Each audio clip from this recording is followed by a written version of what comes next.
So we're gonna have some protraction. Protraction? Protraction. Okay. All right. So now we're going to talk about facilitating serratus anterior. Remember that muscle? Okay. So what do we need serratus anterior for? Protraction of the scapula. So Ashley here is raising her arm up. But when she raises her arm up, she has all this retraction. So she has movement. She's probably, in order to do this, she's at least in a stage 4.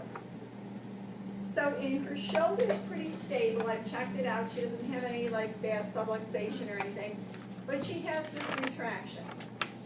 So I'm going to facilitate serratus anterior in 2 ways. And on the lab practical, you can choose either method. Now, the interesting thing about this is I used to do this and didn't know it was Brunstrom until I came back and started teaching. And then I read it in the Brunstrom book, and I said, oh, I used to do this all the time. But I would do it when someone was lying supine, and I do this joint compression in a serratus, and then I would facilitate it moving again. So I don't know, I just kind of figured it out, or it seemed to work. So anyways, now I'm going to show it to you. What I'm going to do, Ashley, is you're going to raise your arm up like this, and I'm going to give you some quick jerky movements, and I want you to resist me when I'm doing this, okay? I'm going to do joint compression. Ready? I'm really kind of pushing the head of the humerus into the glenoid fossa, and I'm giving quick jerky movements, which is giving some proprioceptive input into the joint. I guess what's happening, from what I can surmise, is that we're getting some overflow, hopefully into serratus, and because she's resisting me, so she has to kind of use that muscle a little bit to do that, and I'm going to do it again. So don't just move skin. I don't want to see this. I want to see you putting some joint compression into the glenoid fossa. Now I'm going to raise it a little bit higher, and I'm going to do it again. Ready, Ashley? Yes.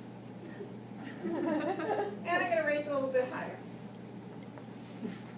Yeah. Did you ever have them like against the wall? It seems like they had problems with equilibrium or supporting themselves. They could really, That's you're okay. pushing hard. I know, that's why you start to do it on the mat. I used to do this all the time when someone's laying down on the mat. Yeah. Brunstrom doesn't show it that way, but I say in practice you can do that.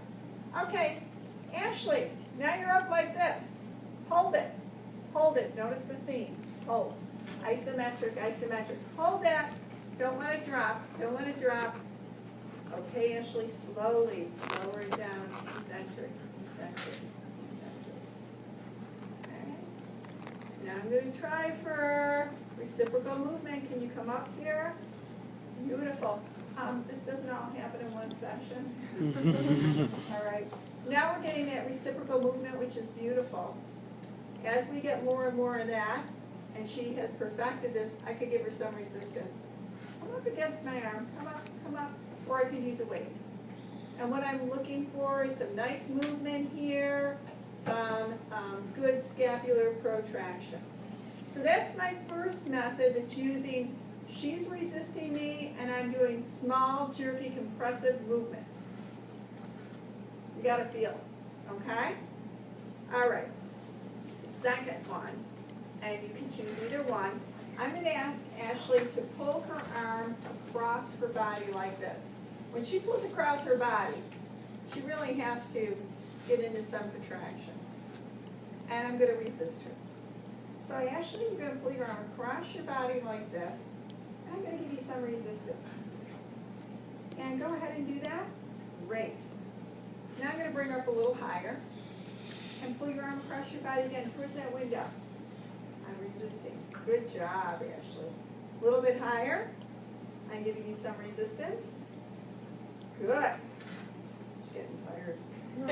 And she's strong too. And again, towards that window. Good. All right. Now, straighten that elbow out. Straighten that elbow out, Ashley. Hold it there. Hold it. Hold it. Same thing as what we did before. Isometric, isometric. Slowly lower it. Slow, slow, slow, slow, slow. Eccentric, eccentric, eccentric. Come up against gravity. Reciprocal movement and resistance. So you can choose either method to facilitate serratus anterior. So let's try it out on each.